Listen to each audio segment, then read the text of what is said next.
Welcome to Rev Up Your Business with Hilda Gan. We are now in season 5, and we've changed the name and the focus of the podcast. Rev Up Your Business is the podcast for small to medium-sized business owners, entrepreneurs, and HR professionals.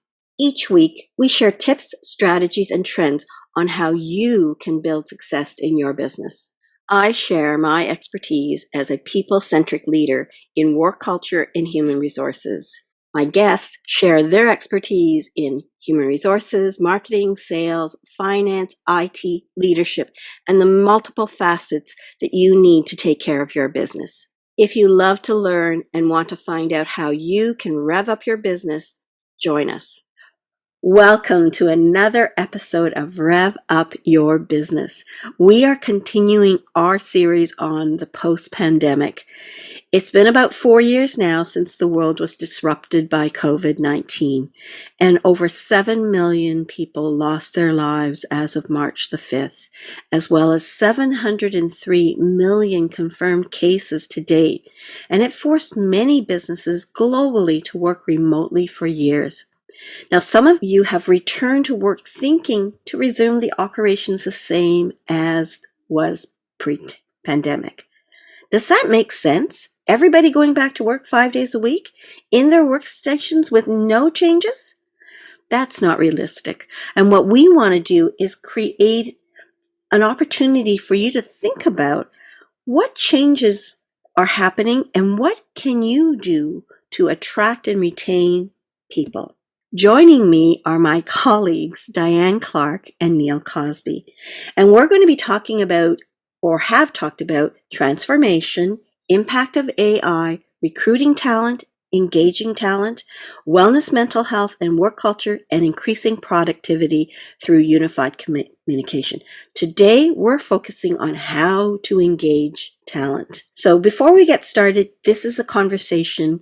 It is our opinions and not our advice. But what we want to do is have you think about what you might do by hearing some of our thoughts and experiences. So thank you, Dianne. Thank you, Neil, for joining me today. Awesome to be here. Thank you for having us, Hilda. So what I want us to talk about is really how do we engage talent post-pandemic? In our last episode, we talk about how do we recruit them, because there was a difficulty for managers, business organizations to find talent, and that's a big headache. But as we said in the last episode, it's equally important to try to keep them. And how are we keeping the talent? We alluded to last time is during the pandemic, people got exposure to living in uncertainty. They got exposure to finding things that they were passionate about. So they're not willing to settle for, okay, I got a job, I'm secure, we need to pay the mortgage, and we'll just stay here. So we need to, as companies, think about how do we keep them? How do you keep your clients? You create a good user experience. Well, if you want to keep your staff, guess what? You have to create a user experience that makes them want to stay. So with that opening comment, I'll let the two of you share what you want. So you're absolutely right, Hilda. I mean, we are in a phase where, getting people in the door is one aspect, but keeping them is another. The statistics show that the average stay of any employee is 3 to 5 years in any company. You get 3 to 5 years out of them, you've done a pretty decent job keeping them engaged.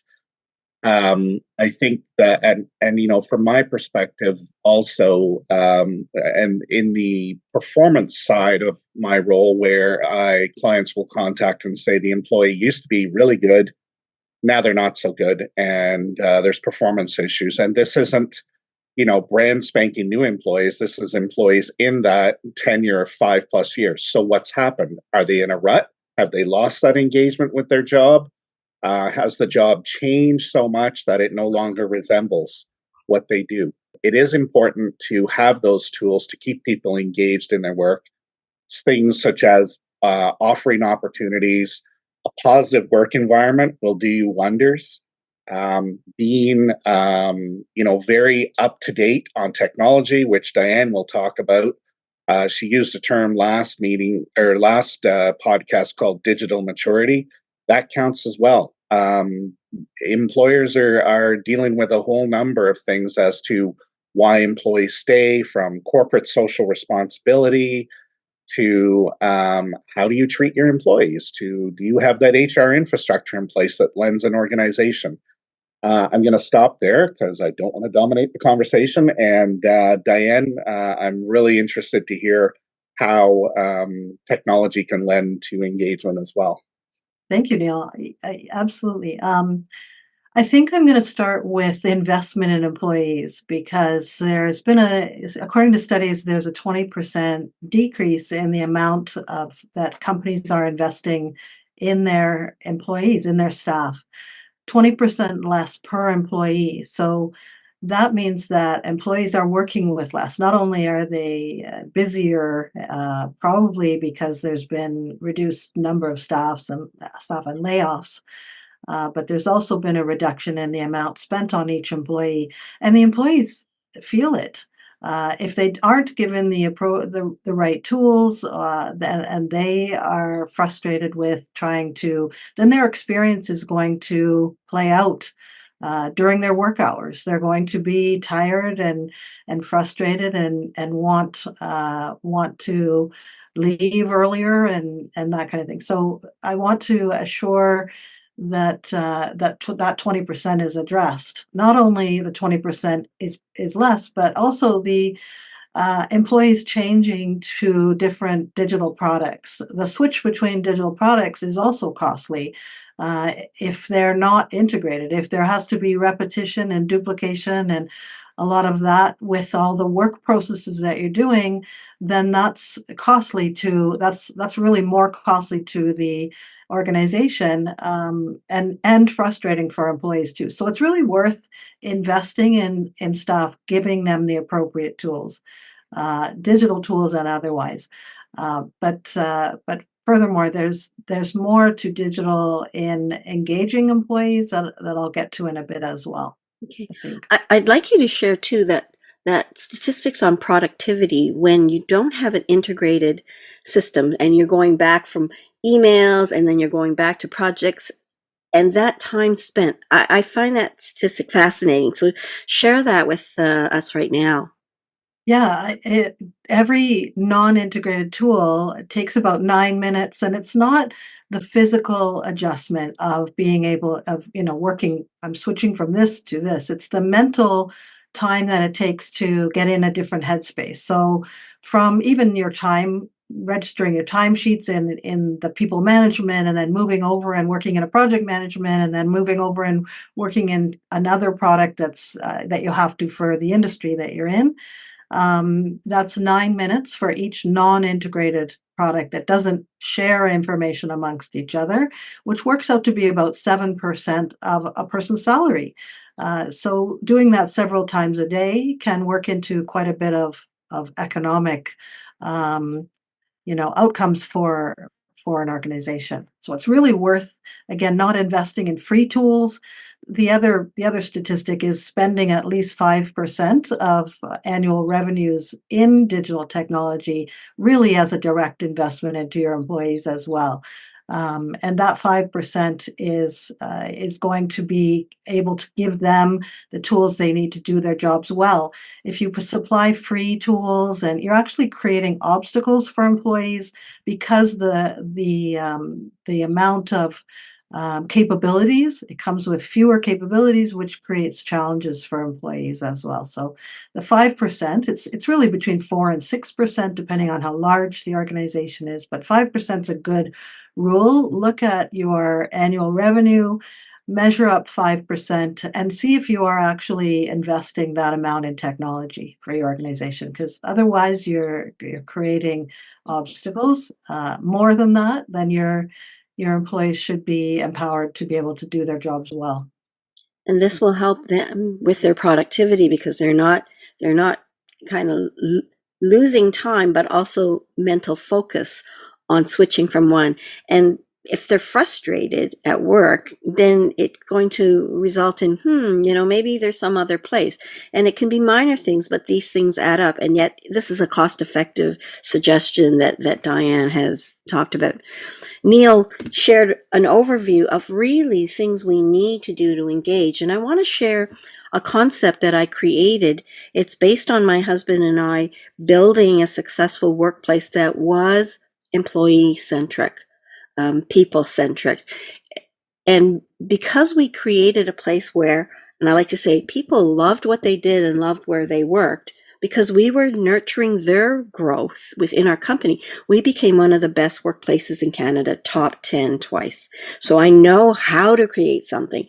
And when we sold the business and I started People Bright Consulting, my business, I came up with a concept that articulates and is the recipe for that success, and it's called Rev Up. And Rev Up stands for 5 words that if you adopt it, you will begin to recruit people and engage them, because you created a culture where people think about how do you rev up your company, rev up your team, rev up your leaders. And it stands for 5 words. Treat people with respect. Look at them as equals. Value who they are. Make them feel good. Then look at the uniqueness. And that was the key piece for us. We looked at each individual and their potential to shine, to rise, and to nurture that. And when you look at that uniqueness and tap into that potential, guess what? They're going to want to stay. They're going to want to be engaged. And, how do you know when somebody's engaged? And certain companies will define it as people are engaged when they're committed to the success of the organization. People are committed when they'll do more things and increase their productivity, not because they have to, but because they want to. So that's my thing, is that I really want people to really engage. And if you think mentally like, how do I rev up my team? This will go a long way to building trust, which is what Dianne was saying in the last session that we did. People need to build a trusting relationship. Well, if you adopt something like Rev Up, then you will have the foundation for creating that trusting relationship. Communication is so key. I mean, I hear all the time, as I'm sure you two do as well, an employee can go weeks, months without talking to their direct supervisor, and they just soldier on doing what their job is. And, all the statistics, all the exit interview research shows that if a person is not getting that communication, that feedback from supervisors on, how well they're doing, or just checking in, they don't feel that value that you were talking about, Hilda. And it's important that you have conversations with your employees. It's important that you acknowledge that, hey, thanks for all that you do. I'm not saying walk around and pat them on the back every second, but you do have to, just say, hey, thanks for everything you do. And especially, you've got to acknowledge when they go above and beyond. And, I deliver a lot of training on performance tools. And the first thing I start off with is, any kind of performance management should be supportive. And we shouldn't always think of it as a negative thing, or only to be invoked as a punitive measure when there is substandard performance. I think people forget about, hey, let's recognize and reward employees as well. And that happens on a daily basis, as well as having to redirect employees when their performance is not what we wanted it to. And you can have just those basic conversations, to having formal things like employee of the month, a client praise system, a above and beyond system. The engagement piece comes from many different factors, but rewards and recognition, it's a key one. When we were in our early start of our company, we kind of rewarded people, but we rewarded them quietly. And so people didn't necessarily know things. Like we would give somebody a bonus for finishing something. And we said, well, you can't tell people we just gave you a bonus. And I remember going to a session and people saying, people really feel a sense of pride when they're recognized, right? So we started, our company was named iTrans, transportation. And so we thought, well, how can we recognize people? So like Employee of the Month, we started to create something called, we recognize people for performance, a project, and everybody on the project was recognized, or even our United Way campaign, our team would get recognized for that. And we gave them cars. So the little cars you buy in the toy stores that have the little cover on it, so it looks like it's mounted. It didn't cost a lot, but we put a little plaque on it, and we called it iCars. And so at our staff meeting, we would reward these iCars. And one of our staff members phoned his then fiance and said, "I got a car." "Oh, what did you buy?" No, I got a car for for this project. "I actually got 2 cars for this other project." "You called me for this?" She thought he would just bought, a new. And when I heard that anecdote, I thought, that means it's so valuable to our employees. They were recognized in front of staff. And I mean, it didn't cost a lot of money, because I went to Toys R Us and I would buy 20 at a time, and it just meant a lot. So it doesn't take a lot to make people feel valued.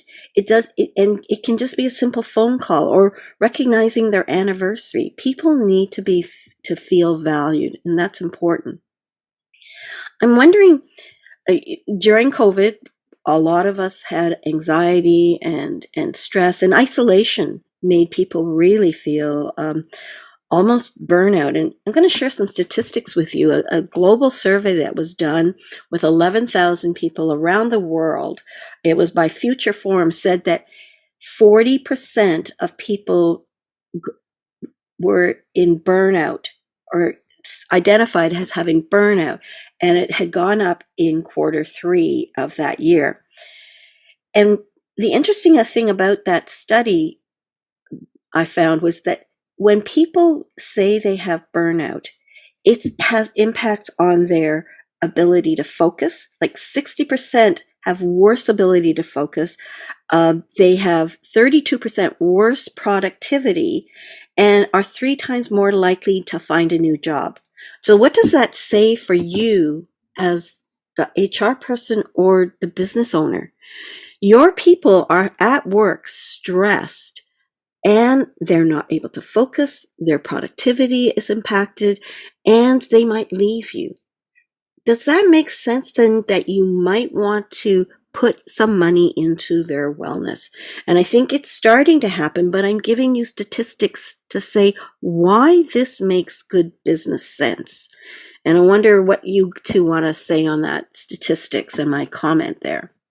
I can speak to that with a people management system or tool that may surface. You may like the thing is, those things may not even surface to a senior management team. They may not even see it unless they have a tool or a way to view it, and it can, could crop up in different ways. But if you have a people management system, something that you can, that, and like an employee self-service employee, where they can log in and manage their own employment, in terms of answer to the announcements that are going on. Like there's really a two-way communication, two-way dialogue in that tool. So they'll be able to find out and sense when those kinds of burnout issues might be arising.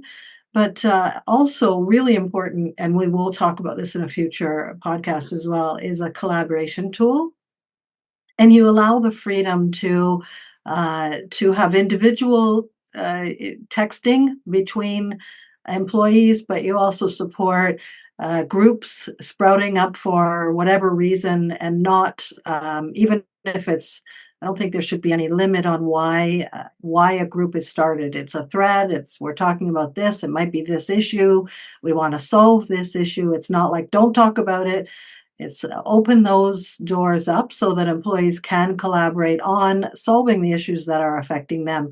And that's making sure that there is a tool open to them. A lot of them use Facebook Messenger for whatever it takes to allow and empower employees. That's the communication tool. The last is a shift management in terms of digital is now you can put, rather than hire someone to do and manage shifts, there are shift management tools that employees can manage their own shifts as long as everything is And you're covered. talking about work shifts rather than transforming mental mindset shift. Yes, that's right. Sorry. Just for those who don't have It's staff true. on shift, It's I true. thought I would share that with people. Yeah, no, it's true. Shift, it may not come across, but I'm thinking restaurants or Yeah. those who have, early Factory shifts, late workers. shifts, evening shifts. Yeah. They can pick up the shifts that they want. Maybe you say the policy is that you must have 6 shifts a week.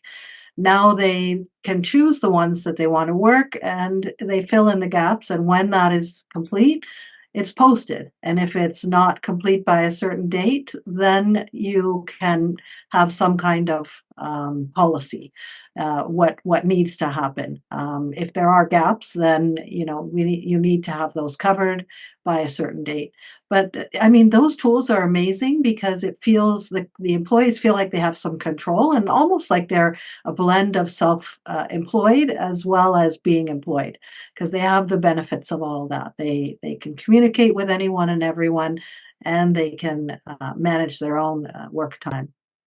And as we shared in our session on recruiting people, when people feel they have flexibility, when they have control and some autonomy, there is more employee satisfaction and there is more of a desire to stay, rather than when you force them to do something or you edict what they need to do. That's when they sort of feel, right? That flexible freedom, sense of control really does go a long way. And I also believe, Hilda and Diane, that during the pandemic, employers focused a lot on wellness and mental health and checking in with individuals. And for some, it was new territory because really they'd never done it before.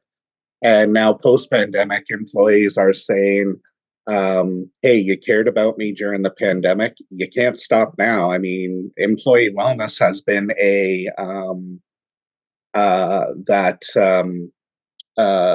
has been something on the forefront again pre-pandemic. It got exacerbated and highlighted during the pandemic, and we can't forget it now. Yeah. And with the talent crisis that we have spoken about, where there's not enough people, individuals are sometimes pulling double duty. That's a big contributor to this burnout as well. So again, it's about having those conversations. Talk to your people. Yeah. You're a manager, you're a supervisor, you're an owner. You've got things that, quite frankly, fall on your shoulders to do, and it is sometimes an onerous task. But again, if you want all these kind of good things to happen, that communication is so key.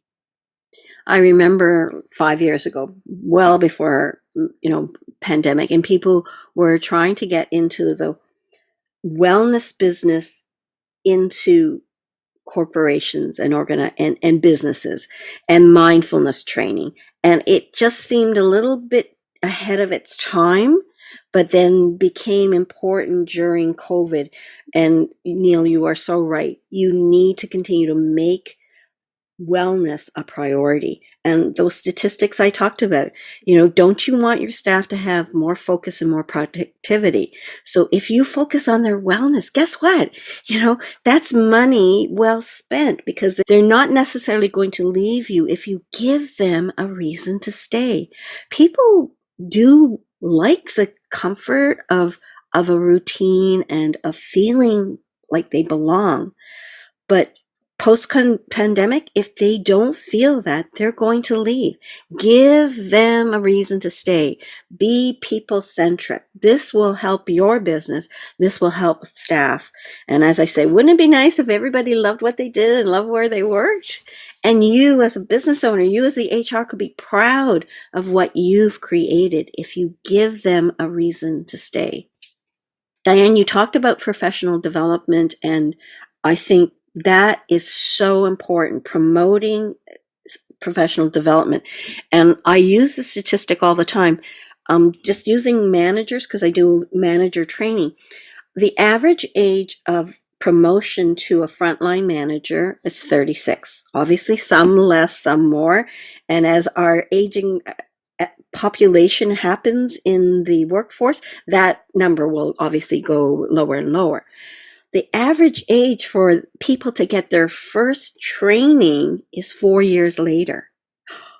Surprise, surprise. What does that mean? That's 4 years that a manager who maybe got hired because they were good at organizing the project, good at the technical skills, but we don't worry about people skills. We don't worry about that. That'll just come. You're giving them 4 years, trial and error, figure it out, look at role models who might have used the shout till they do it right method. This is not the way you do it. So do invest in professional development, not just of your managers, which I've given an example, but others. What's your thoughts on that? Again, it's a solid reason in all the exit interview research and other research as to why people leave organizations, that people don't, as part of that value that I spoke about and that we've all spoken about, they don't feel that their employee takes an interest in developing them and in investing in them. And there's a great quote. I can't remember who I can attribute it to about a conversation with a CEO, and the CEO says, if we invest in people and train people, they will leave us. And the response is, if you don't invest in them or train them, they'll leave anyways. So it is a dichotomy, and it is something that, again, within reasonableness and resources, employers need to look at. Well, and the funding is there to do it. There's job grants. Yep. And I think there's up to $10,000 per employee that's available from it's a partnership with the federal and any province. All the provinces have it, where you can hire a trainer, and they have to be approved, but most of the typical trainers in Canada are approved to provide such training.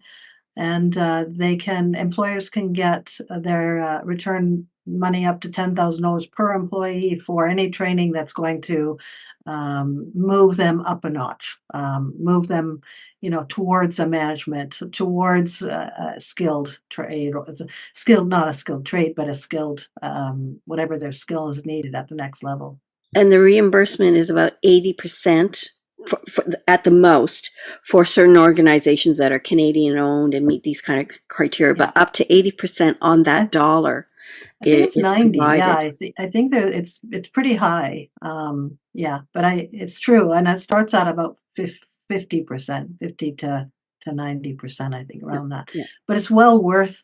I don't think it's too cumbersome of a process. If you're going to pay to train employees, then it's you just go to them ahead of time, complete the form, then do your training, and then get reimbursed for it. Any other strategies or thoughts to help our listeners think about how do we engage people more so that we can retain them post-pandemic? So I think a key thing, and this, I had this thought when we were talking about wellness, and I see organizations attempting to do wellness, and they're doing things like yoga and Zumba and all that, and that's great stuff, but it's not for everybody. So I think, again, it goes back to the communication piece. What's going to keep you engaged? What does wellness look like to you? Zumba may not be a complete solution for somebody who has a workload that is seeing them work 60 hours a week. So I think we need to be strategic in this and not just assume this is what is going to keep employees. Yes, and so that key thing is, things like stay interviews and where are you at? Are you thinking of leaving us? Why? Um, it's again, to me, this is not rocket science. It's just making sure you have the pulse of your employees and their mindset. You don't have to keep it all in your head. You can record employee Mhm. preferences in a database, in a people management system. And I think there's several different categories you have a learning management tool where you can train employees, but you also have a performance management tool that allows you to continue to keep a pulse on how everyone's doing and if they are performing, and if they're underperforming, then why. You can record and you can work on those things. But also, we mentioned succession or career advancement, Mm. and those preferences can also be logged, and you can see what the interests are and what motivates your employees through that kind of tool as well. So keeping those all together so that when you speak to an employee, you have a 360-degree view of their experience and their preferences, and you can speak to them about that and their own individual differences rather than rather than not knowing and guessing, and making that an uncomfortable conversation. And so having those conversations really do help, because I think sometimes in the past you earmark somebody for, certain levels, but you've never ever articulated that person. So they didn't know that they were on a track for a manager role. What you need to do is have that dialogue. And as a manager, as a business owner, as HR, you have the power to help find those opportunities to learn how to be that future manager or how to be that specialist in such an area by giving them experiences and tools to help them grow in that area. So yes, have that conversation. And I'll allude to a phrase that you said earlier, Neil, about, we're lucky to get them 3 to 5 years, and get out of them get out of them 3 to 5 years of work. That mentality, if that's you as a manager, as you as an HR profession, if you want to get out of them 5 years of experience, that is not an employee relationship. That's a commodity relationship. Once your 5 years are done, you're a has-been or you're no longer of use. If you nurture them and help them grow, you're helping them grow into this area, and maybe they'll plateau here and they need to move on, but maybe in moving on they'll come back because they had such a good experience, and they'll come back as your senior manager running something because they had all this experience. So I really want to emphasize that point of, so if you teach them, they'll go. But if you don't teach them, they'll go. But if you teach them and they go, they could come back as that next level, bringing your company even much more. Final thoughts before we wrap it up today? For me, again, it's all about the communication piece. We have wonderful strategies, wonderful resources, but use them as a guide and as a way to find out what is most valuable to your employees in their work relationship with you.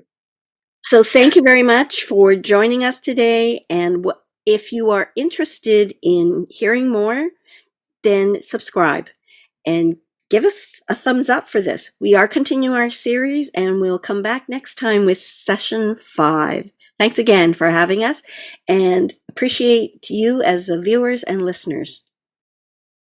Thank you for tuning in to Rev Up Your Business with Hilda Gan. Be sure to like, comment, and subscribe to our podcast on YouTube and Spotify to stay up to date with all of our latest episodes. For more HR tips, strategies, and to learn how you can create a people-centric workplace, visit our website at peoplebrightconsulting.com.